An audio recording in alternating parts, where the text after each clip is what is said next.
Problem होती है कि मान लीजिए आपका कोई ये बल्ब है, this is the ordinary bulb. तो बल्ब की जो रेडिएशन है वो सभी पॉसिबल डायरेक्शन में क्या करती है, मूव करती है, स्प्रेड कर जाती है। बल्ब की सारी रेडिएशन ऑल पॉसिबल डायरेक्शन में मूव कर जाती है। अब इस लाइट को हम एक प्रिज्म से पास कराते हैं जिसका नाम है निकोल प्रिज्म। इसका नाम क्या है, निकोल प्रिज्म। ठीक है, तो निकोल प्रिज्म से जैसे ही हम पास कराएंगे तो लाइट का जो डायरेक्शन है वो आपका फिक्स हो जाएगा। देखिए, या तो अप या डाउन इस तरह से मूव करने लगेगी लाइट, अप या डाउन। या मानिए हम ये कह सकते हैं कि इनके बीच में जो एंगल है दैट इज 90 डिग्री एंगल। अब जिस कंपाउंड की ऑप्टिकल एक्टिविटी देखना होता है उसको क्या करते हैं, पोलरोमीटर में हम एक वाटर में सॉल्यूबल करके वाटर सॉल्वेंट लेते हैं, वाटर में सॉल्यूबल करके इस पोलरोमीटर में रख देते हैं। ये नाम है इसका पोलरोमीटर, पोलरोमीटर। ठीक है, इसका नाम क्या है, पोलरोमीटर में। तो ये ऑर्गेनिक कंपाउंड क्या करेगा, यहाँ से हम देखते हैं इसको, ये यहाँ से क्या दिया, देखा है इसको आइस। यहाँ से जब देखेंगे तो लाइट के एंगल को रोटेट कर देगा। यहाँ पे 90 डिग्री है तो आपका ये देखिए कुछ डेविएट हो जाएगा एंगल कि लाइट के रोटेट को। तो यहाँ से ऑर्डिनरी लाइट को इस same plane, one plane directional light में कन्वर्जन जो हो जाता है इसको बोलते हैं पोलराइजेशन ऑफ लाइट। इसका नाम क्या है, पोलराइजेशन ऑफ लाइट। तो हम ये करेंगे ordinary light is converted into one plane light that is known as polarization of light. ठीक है, इसको हम क्या बोलते हैं, पोलराइजेशन ऑफ लाइट। तो हमारा ऑर्गेनिक कंपाउंड क्या करेगा, this polarize plane of polarize light के रोटेट कर देगा। क्या कर देगा, इसको रोटेट कर देगा। तो इसको हम बोलेंगे ऑप्टिकल एक्टिव आइसोमर्स है अगर रोटेट कर देता है, और इस फिनोमेनन को बोलते हैं ऑप्टिकल आइसोमर्स। तो यहाँ पे लिखते हैं हम द कंपाउंड आइसोमर, एक ही बात है, द कंपाउंड और isomer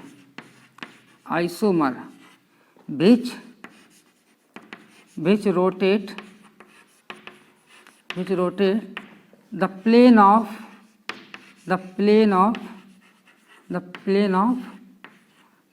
polarized light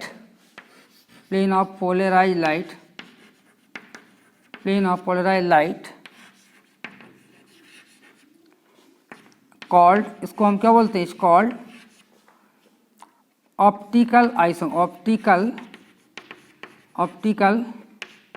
isomers and phenomenon is known as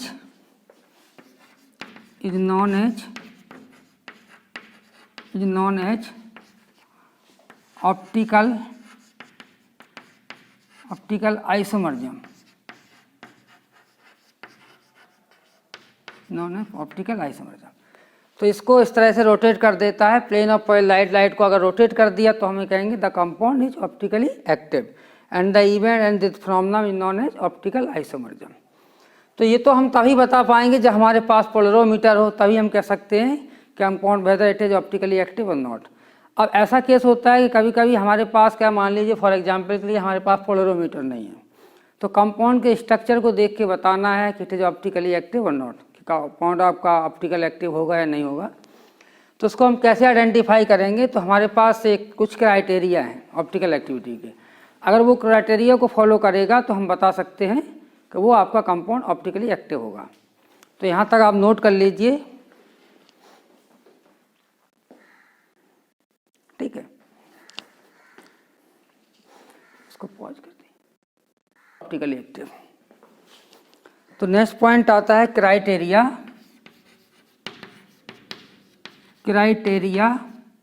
for optical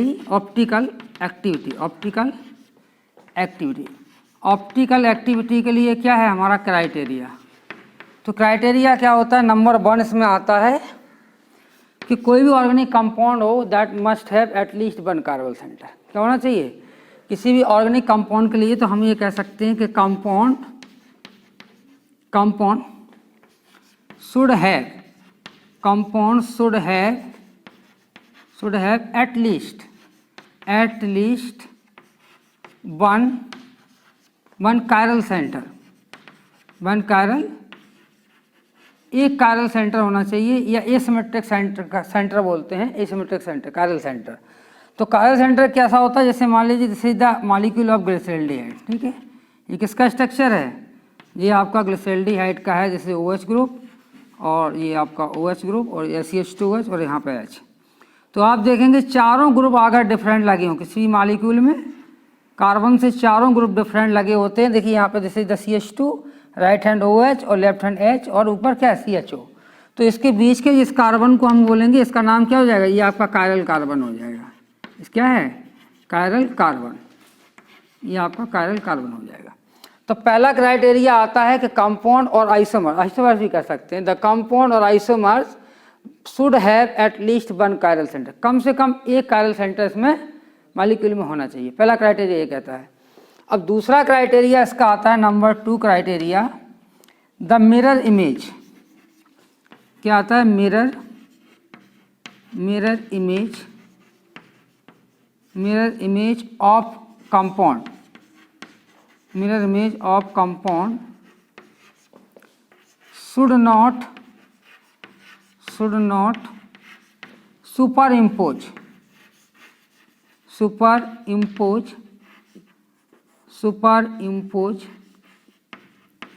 on it, किस पे, on it, इस पे। कि जैसे मान लीजिए हमारा ये कंपाउंड है, इसका जो मिरर इमेज बनेगा, ये मिरर इमेज क्या हुआ कि ये मान लीजिए आपका यही तो कंपाउंड, जैसे CHO और ये आपका कायरल कार्बन हो गया, ये H हो गया और सीधा हाइड्रोजन एटम यहाँ पे H और नीचे क्या है CH2OH, ठीक है। और यहाँ पे हमने क्या रख दिया, मिरर रख दिया, यहाँ पे M हो गया, तो ये आपका हो गया CHO और यहाँ पे लेफ्ट हैंड आपका OH हो जाएगा, लेफ्ट हैंड हो जाएगा ना OH, ये OH this will be left hand side और इसको लगा दिया है H हो जाएगा और नीचे क्या हो जाएगा CH2OH। तो हम देखेंगे इस कंपाउंड का ये आपका क्या है, मिरर इमेज। तो this is the mirror image. अब इसको हम इसके ऊपर रखेंगे तो this is not superimposable. तो सुपर इम्पोजिबल क्या होता है मैं आपको बता देते हैं कि हमारा नंबर 2 पॉइंट कहता है, criteria number 2, the mirror image of this compound. इस कंपाउंड की मिरर इमेज ये है, the mirror image of this compound should not superimpose on it, इसके ऊपर सुपर इम्पोज नहीं करना चाहिए। तो ये मान लीजिए हमारा ग्लिसरॉल्डिहाइड है, ठीक है ना, this is the glyceraldehyde molecule. देखो कायरल है क्योंकि एक आपका वाइट है हाइड्रोजन एटम, एक ब्लू कलर का है, एक आपका ग्रीन है और एक कैसा है, रेड है। तो चारों ग्रुप कैसे लेंगे, दे आर डिफरेंट। तो डिफरेंट है तो हम ये कह सकते हैं this carbon is chiral centre. तो यहाँ पे देखिए हमने इसको मिरर रखा, तो मिरर रखेंगे तो हमारा फोटो ये बनेगा, उसके मिरर के अंदर इमेज ये बनेगी। अब इसको हम जब इसके ऊपर रखेंगे तो देखेंगे कि देखिए आपका ब्लू से ब्लू मैच कर गया, ब्लैक से ब्लैक कर गया, वाइट से वाइट कर गया, लेकिन रेड और ग्रीन नहीं कर रहा। तो हम ये कहेंगे नॉट सुपर इम्पोजिबल। फिर हमने रोटेट कराया, अब यहाँ पे देखिए ब्लैक, वाइट और green they are superimposable on each, लेकिन red and blue they are not superimposable. फिर हमने रोटेट कराया, अब red, black and white they are superimposable, but blue and green they are not superimposable. तो हमारा condition है कि the mirror image of the compound should not superimpose. तो इसको सुपर इम्पोज नहीं है तो हम कह सकते हैं सही क्राइटेरिया है। और सुपर इम्पोज क्या होता है, सुपर इम्पोज होता है कि मॉलिक्यूल जब इसके एक दूसरे के सारे ग्रुप एक दूसरे पे क्या हो जाएं, ओवरलैप करने लगे सुपर, तो उसको सुपर इम्पोज बोलते हैं। जैसे मान लीजिए for example this is the molecule है, अब देखिए जिसका मिरर इमेज है ना, इसके ऊपर रख दिया और उसको हमने रोटेट करा दिया, तो रोटेट कराने पे देखिए they all are superimposable to each other, आ रहे ना। तो यहाँ पे कंडीशन क्या है कि यहाँ पे they are not mirror image, ये आपकी मिरर इमेज नहीं है। ग्रीन तो ग्रीन का लग रहा है, ये आपका रेड लग रहा है, लेकिन ये आपका ग्रीन वाला इधर होना चाहिए, लेकिन आपका ऐसा। तो हम ये कहेंगे both are molecule they are identical. दोनों कैसे मॉलिक्यूल हैं, आइडेंटिकल मॉलिक्यूल है। तो identical molecule they are superimposable, but the mirror image of the compound they are not superimposable on it. So हम ये कहेंगे the compound which have the chiral centre at least one it और the mirror image of the compound that should not be superimpose on it. तो दूसरा criteria ये optical activity का है। अब थर्ड पॉइंट आता है, थर्ड पॉइंट क्या है देखिए। तो थर्ड पॉइंट अब आता है क्राइटेरिया में। थर्ड पॉइंट क्या आता है कि कुछ मॉलिक्यूल ऐसे थे जो दोनों इस रूल को फॉलो करते थे। किस रूल को फॉलो करते थे, दोनों इस रूल को फॉलो करते थे कि वो कायरल सेंटर भी था और सुपर इम्पोज भी नहीं कर रहे थे, लेकिन इसके बाद भी मॉलिक्यूल कैसा था, ऑप्टिकली इनएक्टिव था। तो ऐसा कौन सा पॉइंट था, तीसरा पॉइंट था ऐसे मॉलिक्यूल थे एक इस तरह का, देखिए OH, दिस इज OH, ठीक है ना, ये आपका OH हुआ, जैसे H हुआ, जैसे OH है, और ये आपका H हुआ, ठीक है ना, H एटम है, और नीचे क्या है COOH, ये तो हुआ, और इसका M जो मिरर M है, और यहाँ पे COH हो गया, फिर क्या हुआ H हो, जैसे H हो गया, फिर क्या हुआ H हो गया, और फिर यहाँ पे तो देखिए ये इसके ऊपर सुपरइम्पोज नहीं करेगा, सुपरइम्पोज भी नहीं करेगा, और कायरल सेंटर है, कितने कायरल सेंटर हैं, 2 कायरल सेंटर हैं, लेकिन इसके बाद भी ये कंपाउंड कैसा ऑप्टिकली इनएक्टिव है। तो ऐसा क्यों हुआ, क्योंकि इस कंपाउंड में हम देखेंगे प्लेन ऑफ सिमेट्री है, इसको काटने पे क्या हो जाएगा, यहाँ पे मिल जाएगी हमको, क्या मिलेगी, प्लेन ऑफ, इसमें प्लेन ऑफ सिमेट्री है, प्लेन ऑफ सिमेट्री। तो हम ये कह सकते हैं कि ऐसे मॉलिक्यूल जिनमें प्लेन ऑफ सिमेट्री होती है तो वो आपके क्या करते हैं, ऑप्टिकली इनएक्टिव है। प्लेन ऑफ सिमेट्री इसमें भी है, this is also plane of symmetry, ठीक, देखिए ये प्लेन ऑफ सिमेट्री है, this is the plane of symmetry, और ये भी प्लेन ऑफ सिमेट्री। क्या होती है कि जब molecule can be divided into 2 identical part, क्या हो सकता है, प्लेन ऑफ सिमेट्री क्या होती है, this molecule can be divided into 2 identical part, या half of the molecule is mirror image of the half of the molecule, एक half आधा, दूसरे हाफ का क्या है, मिरर इमेज है, या molecule can be divided by 2 molecule divide can into 2 identical part by imaginary axis, एक imaginary, मान लीजिए हॉरिजेंटल से हमने उसको काटा, या वर्टिकल कहीं से भी काट सकते हैं उसको, कोई भी एक्सिस से, तो it must be divided into 2 identical part, it means the compound it has the plane of symmetry. तो हमारा थर्ड पॉइंट क्या आता है, तो मॉलिक्यूल और कंपाउंड, ये हम कह सकते हैं कि कंपाउंड शुड नॉट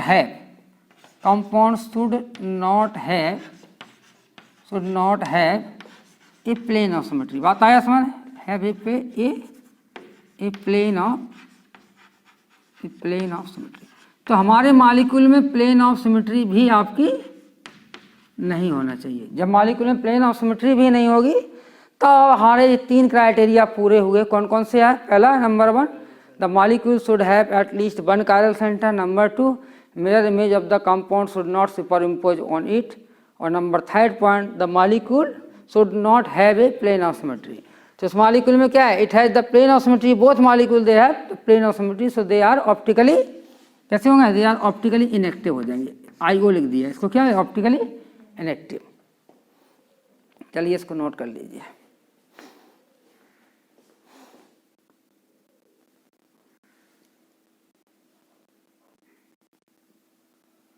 अब कुछ डेफिनेशंस आती हैं उसमें, मान लीजिए एक आता है, पहला पॉइंट आता है इनेंशियोमर्स किसको बोलते हैं, इनेंशियोमर्स क्या होता है और डायस्टीरियोमर्स क्या होता है, ठीक है।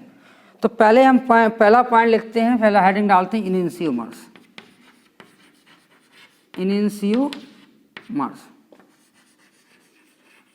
इनेंशियोमर्स क्या होते हैं, the mirror image optical isomer, they are mirror image of each other, क्या होते हैं, ऑप्टिकल आइसोमर, हम ये सब लिख दिया, ऑप्टिकल आइसोमर्स आर या is, optical isomers are optical isomers are mirror image, क्या होते हैं, mirror image of each other, एक दूसरे के क्या होते हैं, ईच अदर, एक दूसरे के आपके मिरर इमेज होते हैं। तो ऐसे molecule they are mirror image of each other, they are known as enantiomers, उन दोनों को क्या बोलेंगे, इनेंशियोमर्स बोलेंगे, और सिंगल कंपाउंड को क्या बोलेंगे, इनेंशियोमर। तो जैसे मान लीजिए आपका एग्जाम्पल है, जैसे आपका ग्लिसरॉल्डिहाइड है, ठीक है ना, दिस इज द ग्लिसरॉल्डिहाइड, एक इसका CH2OH ग्रुप है, यहाँ पे हाइड्रोजन एटम दे रहा है, और यहाँ पे क्या H इज देयर, और दूसरा आपका क्या बनेगा, दिस इज ऑल्सो CHO, और यहाँ पे दिस इज OH H, और यहाँ पे क्या है CH2OH। तो यहाँ पे दे आर मिरर इमेज, ये क्या है, दे आर मिरर इमेज है।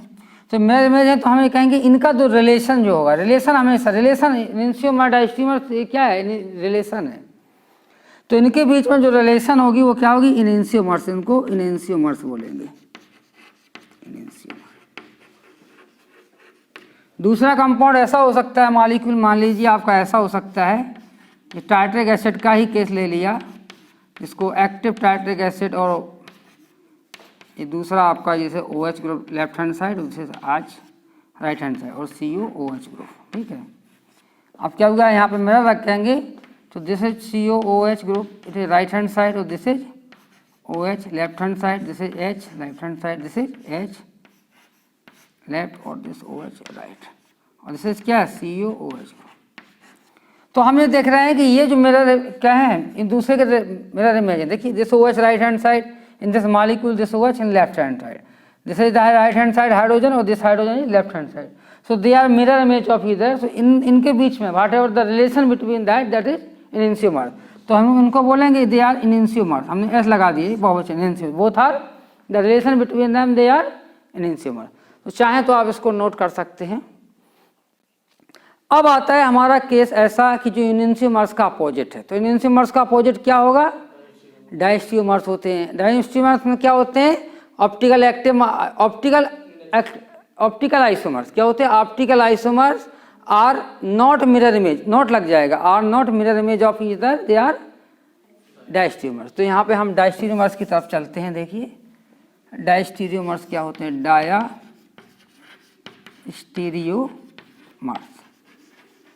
तो डायस्टियोमर्स की क्या हुई definition, optical isomers are not, यहाँ पर लगा देते हैं क्या, नॉट मिरर, इससे लिख देते हैं, ठीक है ना, इसी को चेंज कर दिया, आर नॉट मिरर, यहाँ पर जोड़ दिया इसको, ठीक है, are not mirror image of each other, तो they are known as diastereomer. तो डायस्टियोमर्स में इसका एग्जाम्पल नहीं देते हैं, इसको हटा देते हैं। डायस्टियोमर्स में क्या किया कि इसका हमने एग्जाम्पल दे दिया। पहला एक तो मॉलिक्यूल हमने ये ले लिया कि जिसमें आपके both one OH right hand side और one OH left hand side, second carbonate, और यहाँ पे क्या ले लिया, एक दूसरा मॉलिक्यूल लिया है ऐसा ही सेम, और यहाँ पे क्या किया, दिस इज OH ग्रुप और दिस इज H, और यहाँ पे क्या है, दिस इज O और दिस इज H। तो हम देखेंगे ये molecule overall both are they are not a mirror image. देखिए ये मिरर इमेज नहीं है, तो हम कहते हैं मिरर आपका नहीं है, यहाँ पे मिरर इमेज नहीं, तो इसको कैंसिल आउट कर दिया, तो आपका ये मिरर इमेज नहीं है, तो there relation, the relation between them they are diastereomers. अब ये अकेला डायस्टियोमर हो जाएगा, दिस इज ऑल्सो डायस्टियोमर, और दोनों के पेयर की बात करें तो दे आर डायस्टियोमर्स। तो ऐसा एग्जाम्पल ऐसा भी हो सकता है, मान लीजिए यहाँ पे मिथाइल ले लिया, this is the amine group, और both are Br atom, these are bromine atom, ठीक है। ब्रोमीन लगा के हम Cl लगा सकते हैं, मान दिस इज Cl और this is hydrogen atom, this is hydrogen atom, this is Ame। और दूसरा हमने क्या रख दिया, ये भी आपका इसी तरह का मॉलिक्यूल है, इसमें हमने दिस इज Ame, ठीक है, और दिस इज आपका Cl है, और दिस इज H है, और दिस इज H है, और दिस इज Cl है, और यहाँ पे क्या है, M है। तो they are not mirror image, ये क्या है, M आपके नहीं है, मिरर इमेज नहीं है। जब मिरर इमेज नहीं है तो हम ये कहेंगे there relation is also diastereomer. तो आप चाहें इसको नोट कर सकते हैं, तो this is the these are the example of diastereomers. आप चाहें ऐसे Br लगा सकते हैं। हमारा पहला पॉइंट ये कार्य होना चाहिए, देखिए डायस्टियोमर्स इनएंशियोमर ये कहाँ चल रहा है, आज ये after they are coming optical isomerism, optical isomerism की बात का पार्ट है इनएंशियोमर डायस्टियोमर। अब कुछ पॉइंट आता है हमारा, एक आता है मीजो होता है और एक होता है रेशमिक मिक्सचर, क्या होता है बताते हैं, नोट कर लिया इसको, चलिए हटाते हैं। तो मीजो कंपाउंड हमारे जो होते हैं, मीजो कंपाउंड क्या होते हैं, देखिए मीजो कंपाउंड की हम बात करेंगे, मीजो आइसोमर, या इसको नाम मान लेंगे मीजो आइसोमर्स या मीजो कंपाउंड। मीजो कंपाउंड्स या हम इसको बोलेंगे मीजो कंपाउंड या आइसोमर्स, ठीक है, एक ही बात है। मीजो कंपाउंड की बात कर रहा है या आइसोमर्स की। तो मीजो कंपाउंड में क्या होता है कि हम इसमें भी लगाएंगे ऑप्टिकल आइसोमर्स, ये are also optical isomers, optical isomers which are, और ये कैसे होते हैं, ऑप्टिकल आइसोमर्स विच आर, ये कैसे होते हैं, विच आर ऑप्टिकली इनएक्टिव, ये कैसे होते हैं, विच आर ऑप्टिकली इनएक्टिव। जो ऑप्टिकल आइसोमर्स होंगे they are optically inactive, which are optically inactive by due to, या बाय नहीं, ड्यू टू इंटरनल कंपनसेशन। किसके कारण होते हैं, इंटरनल, इसको अलग से लिखते हैं यहाँ पे, चलिए यहीं पे नोट करते हैं, internal internal compensation, internal compensation important point है, इंटरनल कंपनसेशन। तो internal compensation this is very important, underline कर दिया। इंटरनल कंपनसेशन क्या होता है कि दे आर ऑप्टिकली इनएक्टिव हैं ड्यू टू इंटरनल कंपनसेशन। जैसे मान लीजिए हमने एसी का एग्जांपल लिया, जैसे टार्ट्रिक एसिड। टार्ट्रिक एसिड कैसा है कि both OH they are on the right hand side. देखिए both the OH it is कौन सा है, it is on the right hand side. OH कहाँ है, they are left hand side. ये हुआ। तो छोटे से बड़े मॉलिक्यूल की तरफ चलेंगे, छोटा एटॉमिक नंबर किसका, हाइड्रोजन का। तो इसने यहाँ पे इसको घुमाया, ये लाइट को कहाँ घुमाएगा, ऐसे छोटे से बड़े। तो इसका रोटेशन जो है हाफ मॉलिक्यूल का, इसको हाफ में डिवाइड कर सकते हैं। Half of the molecule rotating the light to the clock by direction. जैसे तो कौन सा है, ये आपका क्लॉक बाई डायरेक्शन का, ठीक है, क्लॉक बाई रोटेशन है ना। तो क्लॉक बाई रोटेशन है। और ये दूसरा हाफ मॉलिक्यूल क्या कर रहा है, this is the anti clock by. इसका क्या है, anti clock by direction, anti clock by rotation. तो हम ये कह सकते हैं, जो पोलरोमीटर हमने बताया था कि लाइट को ये घुमा देता ना इस तरह से, तो हाफ मॉलिक्यूल क्या करेगा, जितना इसको रोटेट करेगा ये ऐसा, अब फिर दूसरा क्या करेगा, दूसरा मॉलिक्यूल उसको हाफ ग्रुप क्या कर देगा, उसको फिर से वहीं पे ला देगा। देखिए हम ये कह सकते हैं कि इसमें क्या हुआ, इसमें जितना इसने लाइट को घुमाया, ये हाफ मॉलिक्यूल ने, हाफ ग्रुप ने, हाफ मॉलिक्यूल बाद में, हाफ मॉलिक्यूल ने, ये हाफ ग्रुप ने क्या किया, लाइट यहाँ पे थी, it is rotating in the clock by direction. और सेम स्ट्रेंथ का जितना पावरफुल ये है, सेम द मॉलिकुलर वेट और OH और the same molecular weight of COOH, this is also same, molecular weight of the hydrogen same, सबका same है। तो जितना ये रोटेट करेगा उतना ही उसको क्या कर देगा, कैंसिल आउट। तो रिजल्टेंट हम क्या कहेंगे कि हमने लाइट के एंगल को रोटेट करना देखा ही नहीं। तो हमारी डेफिनेशन क्या करती है कि the compound isomer they are rotating the plane of polarized light, they are known as optical active isomer. तो इन दिस केस क्या हुआ कि लाइट को रोटेट होगा, लेकिन लाइट रिजल्टेंट फाइनल रिजल्टेंट क्या है, जीरो है। जब रिजल्टेंट जीरो है तो हम ये कहेंगे, तो these isomers optically inactive due to internal compensation. Internal compensation means एक ही मॉलिक्यूल के दो ग्रुप के कारण, दिस OH और दिस OH के कारण हमारा रिजल्टेंट कैसा हो गया, जीरो। तो इसको हम बोलते हैं इंटरनल कंपनसेशन। क्या बोलेंगे, दिस इज इंटरनल कंपनसेशन। अब आता है दूसरा पॉइंट, आप चाहें तो इसको नोट कर सकते हैं।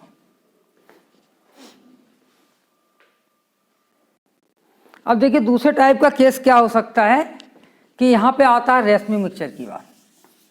ये तो हो गया हमारा मीजो कंपाउंड। अब आपका रेशमी मिक्सचर की बात करेंगे। तो रेशमी मिक्सचर क्या होता है, रेशमी मिक्सचर, नेक्स्ट पॉइंट आता है that is racemic mixture. Racemic mixture, रेशमी मिक्सचर। और रेशमी मिक्सचर क्या होता है, देखिए the equimolar, the equimolar proportion, the equimolar proportion of two enantiomers,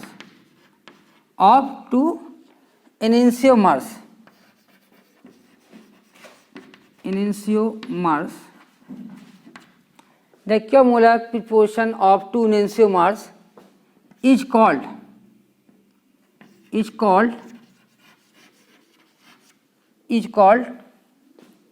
racemic mixture. इसका नाम क्या होता है, रेशमिक मिक्सचर। देखिए मैं समझा देता हूं। मान लीजिए आपके दो एनेंशियोमर्स हैं, फॉर एग्जांपल एक आपका दिस इज द एनेंशियोमर्स,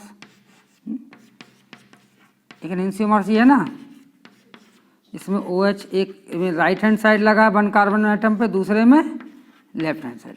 और इसका मिरर इमेज क्या हुआ, this is the another mirror compound. और इन दोनों की कंसंट्रेशन क्या है, सेम। इन दोनों की कंसंट्रेशन कैसा है, सेम है। मान लीजिए दिस इज आपका 2 मोल्स है, तो हम ये कहेंगे दिस इज ऑल्सो 2 मोल्स, ठीक है ना।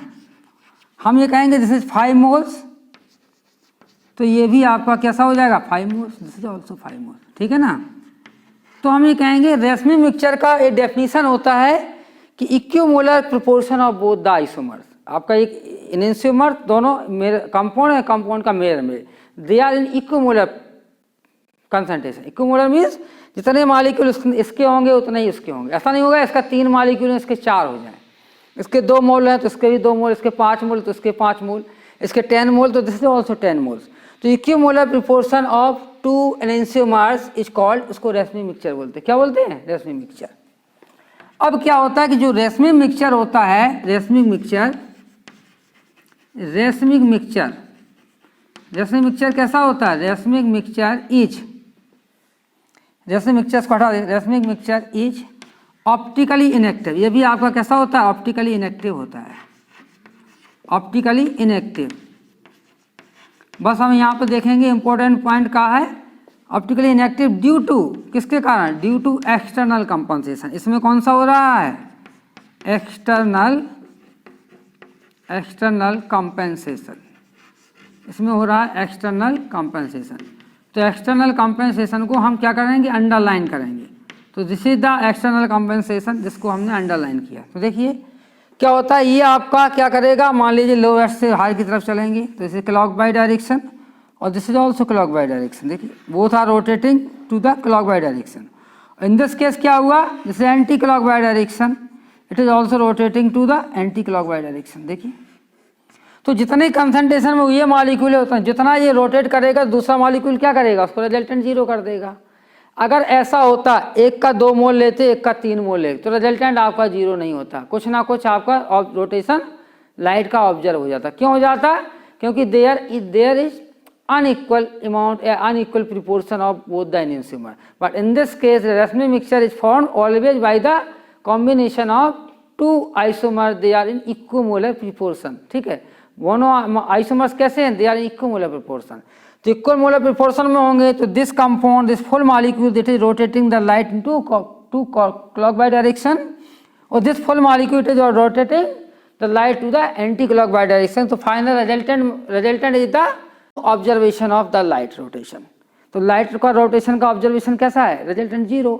तो हम ये कहेंगे दिस इज आज बोथ आर, ये रेशमी मिक्सचर कैसा होगा? Optically inactive. लेकिन हाँ ऐसा करते हैं कि इसको हम अलग अलग कर लें, सेपरेट कर लें। किससे? कॉलम क्रोमेटोग्राफी से, HPLC से, किसी से अलग अलग, ऐसे डायरेक्ट नहीं होते हैं, क्योंकि एनेंशियोमर्स का क्या होता है? केमिकल फिजिकल सारी प्रॉपर्टी अलग अलग होती है, केवल ऑप्टिकल रोटेशन डिफरेंस होता है।